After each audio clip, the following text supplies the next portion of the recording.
Here's a quick walk around of the 2013 Infiniti JX35 crossover.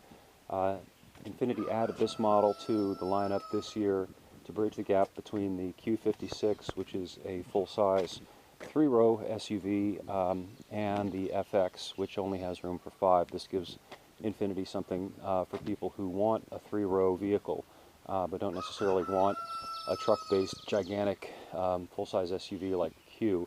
This is actually about a foot shorter overall than the Q, but it actually has a bit more room on the inside than the Q, with one caveat.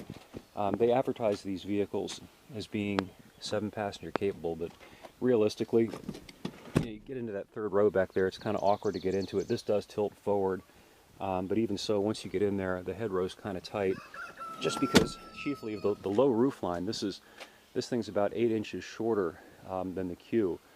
So it's okay for kids, young teenagers, but if you really need to carry 7 adults, you're probably still going to want to go into a large SUV like the Q or something comparable to it. Let's see. One of the few things that I did not like about this vehicle, which is a small thing, but let me point it out to you.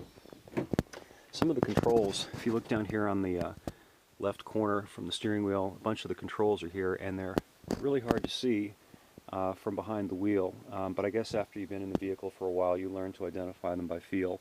But if you're going for a test drive, it's kind of awkward to figure out where the controls for the heated steering wheel are, the around view camera, and lane departure warning and traction control.